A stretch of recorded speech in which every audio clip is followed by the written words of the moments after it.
The Torah tells us that the breastplate, the choshen, must be attached to the ephod. That is important.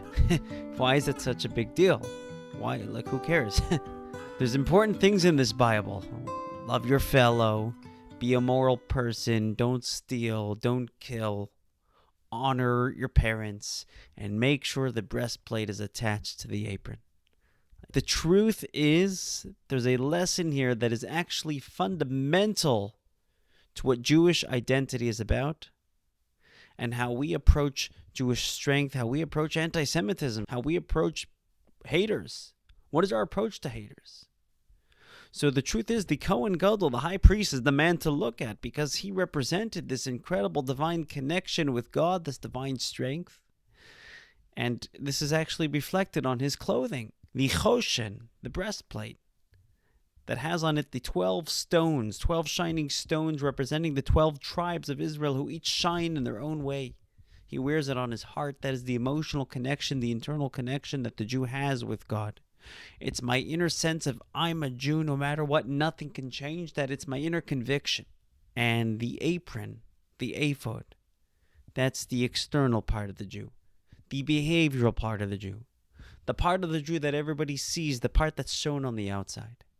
And the Torah tells us that the breastplate and the apron must be attached. There must be a connection between who I am on the inside and who I am on the outside. They can't be two different things. There has to be a seamless flow, or at least we have to aspire toward creating a seamless flow of who I am on the inside and how that's displayed on the outside. And that is what the Kohen Gadol would display. That's Jewish strength. And this is how we approach haters. We don't run away from haters. We don't even need to debate haters. The first thing we need to do is become more comfortable with who we are. Create a seamlessness between how we project to be on the outside, who we are on the inside. Purim is coming up. And there's a lot to learn about anti-Semitism from the story of Purim. Haman wanted to eradicate an entire Jewish nation. Mordechai, the Jewish leader, what's the first thing he did? He had bureaucratic connections to the king's palace, as he himself was working in the cabinet there.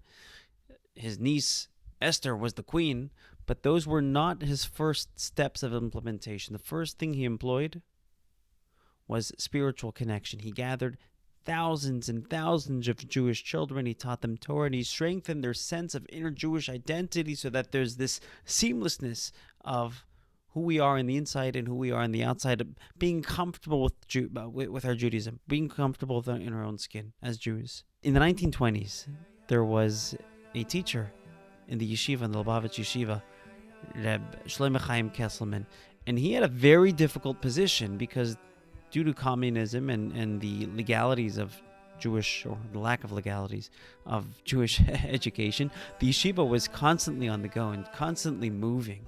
And he would move with the yeshiva. He was incredibly dedicated. He was an incredibly passionate Jew. And they were at this point where they're in this underground basement. He's teaching Torah. He was giving a Tanya class. And they would have two students posted on the outside in case the authorities were to come and bust them for studying Torah and practicing their Judaism. And apparently the authorities got word of this. So they stationed an officer in the classroom. He came in there prior to the class actually taking place. He was able to sneak in. He's hiding behind the door. And he's listening to Reb Shlomo Chaim, and Reb Shlomo Chaim is getting all into it. Reb Shlomo Chaim is passionate. He's on fire. And at some point, the officer pops out with his rifle, and everybody's frozen. The officer says, "Now what do you have to say?" Reb Shlomo, without skipping a beat, slams his fist on the table, says, "Ma'ariv, evening service, let's pray." That was the schedule. Finished the class, let's go pray. The officer was in shock. This guy was just like so comfortable with his Judaism, so passionate about his Judaism. Nothing was going to stop him. He actually allowed them to finish praying.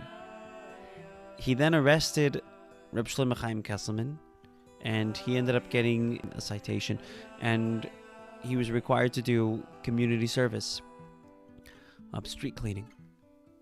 And most people would complain and bicker and, God, this is what I've been teaching your Torah and I'm trying to uphold your values and this is what you do to me. But Reb Shlomo Chaim Kesselman saw this as a badge of honor. He saw that I'm doing this because I am true to my values and I'm comfortable with who I am and proud of who I am as a Jew. He was so proud that to the community service that he had to show up to, he would wear his Shabbat clothing. Our first step in approaching anti-Semitism, let's become comfortable with who we are. Let's learn about who we are as Jewish people. Let's let there be a seamlessness, a connection between the breastplate, the shiny stones that we represent on our hearts, our inner selves, our passion that is worn on the heart of the Kohen. Let there be a seamless connection between who we are on the inside, represented by the breastplate, and how we display ourselves, depict ourselves on the outside, the ephod, the apron of the Kohen. We have to create that connection. Okay, that's my story and I'm sticking to it.